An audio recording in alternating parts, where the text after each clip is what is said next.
Hello friends. तो चलिए आज चलते हैं समय में थोड़ा पीछे, एक पुराने से हॉस्टल के कमरे में, जहां दो भाइयों की कहानी सांस लेती है। एक ऐसी कहानी जो आज भी उतनी ही सच्ची लगती है। जी हाँ, हम बात कर रहे हैं मुंशी प्रेमचंद की अमर रचना बड़े भाई साहब की। कहानी की शुरुआत ही हमें दोनों भाइयों के रिश्ते की पूरी तस्वीर दिखा देती है। सोचिए, भाई साहब 5 साल बड़े हैं, लेकिन क्लास में सिर्फ 3 दर्जे आगे, मतलब 3 क्लास ही आगे हैं। यही बात इस कहानी को रोचक बनाती है। एक तरफ है बड़े भाई साहब, जिनके लिए पढ़ाई सब कुछ है, वही उनका धर्म, वही उनका कर्तव्य, और समझिए एक तरह की तपस्या। और दूसरी तरफ छोटा भाई, जिसका मन लगता है मैदान की खुली हवा में। कभी कंकुड़ी उछाल रहा है, कभी कागज की तितलियां उड़ा रहा है, और कभी हॉस्टल के गेट पर चढ़कर मोटर कार का मजा ले रहा है। ऐसा लगता था मानो एक ही छत के नीचे 2 अलग अलग दुनिया बसती हो। बड़े भाई का मानना था कि पढ़ाई जल्दी जल्दी नहीं करनी चाहिए।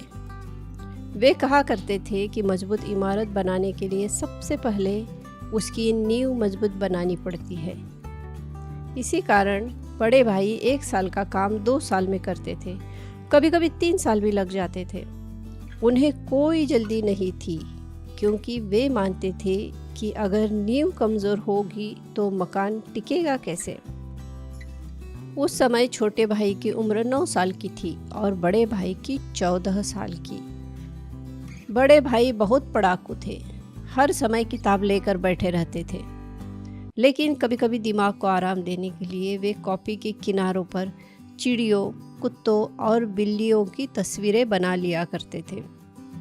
कभी एक ही शब्द बार बार लिखते, कभी कोई शेर सुंदर अक्षरों में कई बार लिखते, और कभी ऐसी अजीब अजीब बातें लिख देते जिनका कोई मतलब नहीं होता था। एक दिन छोटे भाई ने उनकी कॉपी देखा तो उस पर लिखा हुआ था स्पेशल, अमीना, भाई भाई, राधे श्याम, श्रीयुत राधे श्याम, और नीचे एक आदमी का चेहरा बना हुआ था। छोटा भाई बहुत देर तक सोचता रहा कि इसका क्या मतलब है, लेकिन कुछ नहीं समझ पाया, या यूँ कहिए उसकी समझ में कुछ नहीं आया। बड़े भाई से पूछने की उसकी हिम्मत नहीं हुई। छोटे भाई का स्वभाव बिल्कुल अलग था। उसे पढ़ाई से ज़्यादा खेल कूद पसंद था। 1 घंटा भी किताब लेकर बैठना उसे पहाड़ जैसा लगता था।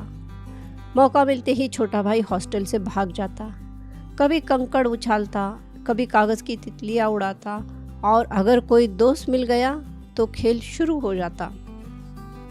लेकिन जैसे ही छोटा भाई कमरे में लौटता और बड़े भाई को देखता, उसके प्राण सूख जाते थे। बड़े भाई का पहला सवाल होता, कहाँ थे? छोटा भाई चुप रहता। फिर बड़े भाई की लंबी नसीहत शुरू हो जाती। वे कहते, अंग्रेजी पढ़ना कोई खेल नहीं है, इसके लिए दिन रात मेहनत करनी पड़ती है, आंखें फोड़नी पड़ती है और खून जलाना पड़ता है। छोटा भाई यह सब सुनकर दुखी हो जाता, कभी कभी रो भी पड़ता। फिर वह सोचता कि अब मेहनत करेगा। अब छोटा भाई एक टाइम टेबल बनाता। सुबह 6 बजे उठना, अंग्रेजी पढ़ना, फिर हिसाब, फिर इतिहास, पूरा दिन पढ़ाई। लेकिन मैदान की हरियाली, ठंडी हवा और खेल कूद उसे फिर बुलाने लगते, और छोटा भाई सब भूल जाता। फिर वही डांट और कहानी फिर से वहीं आ जाती। अब कहानी में आता है पहला बड़ा मोड़। सालाना इम्तिहान का दिन आ गया। एक तरफ भाई साहब, जिन्होंने दिन को रात और रात को दिन बना दिया था, और दूसरी तरफ छोटा भाई, जो ज़्यादातर खेल कूद में व्यस्त था। अब सवाल था जीत किसकी होगी, और जो नतीजा आया वह चौंकाने वाला था। भाई साहब फेल हो गए, और छोटा भाई ना सिर्फ पास हुआ बल्कि क्लास में फर्स्ट आया। इस रिजल्ट के बाद छोटे भाई के अंदर नया कॉन्फिडेंस आ गया। अब उसका डर खत्म हो गया और वह पहले से ज़्यादा खेलने लगा। लेकिन बड़े भाई साहब इतनी आसानी से हार मानने वाले नहीं थे। उन्होंने अनुभव का सहारा लिया और शुरू किया एक लंबा लेक्चर। उन्होंने कहा, रावण जैसा महान राजा भी घमंड नहीं कर पाया, तो तुम किस खेत की मूली हो। फिर उन्होंने पढ़ाई की मुश्किलें बताना शुरू की। अलजेब्रा, ज्योमेट्री लोहे के चने चबाने जैसा है। इतिहास में दर्जनों हेनरी, जेम्स, विलियम, किस किस को याद रखे। समय बीता और दूसरा इम्तिहान आ गया। इस बार भी वही हुआ। छोटा भाई पास और भाई साहब फेल। इस बार भाई साहब रो पड़े। उन्हें रोता देखकर छोटा भाई भी रो पड़ा। यह वह पल था जब भाई का प्यार फर्स्ट आने की खुशी पर भारी पड़ गया। कुछ समय बाद एक दिन छोटा भाई कटी पतंग के पीछे भाग रहा था। तभी उसकी टक्कर बड़े भाई से हो गई।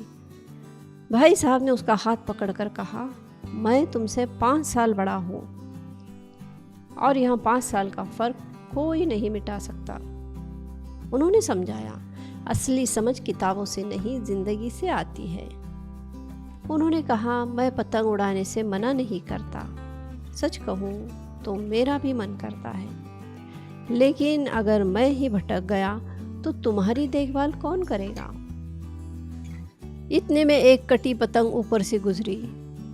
बड़े भाई अचानक से उछले और उसकी डोर पकड़ ली। फिर दोनों भाई हंसते हुए हॉस्टल की तरफ दौड़ पड़े। और इसी प्यारे दृश्य के साथ 2 भाइयों की कहानी मुस्कान छोड़ते हुए समाप्त हो जाती है। तो दोस्तों, अगर आपको यह कहानी अच्छी लगी हो तो इस वीडियो को शेयर करें, लाइक करें और चैनल को सब्सक्राइब करें। मिलेंगे अगले वीडियो में, तब तक के लिए धन्यवाद।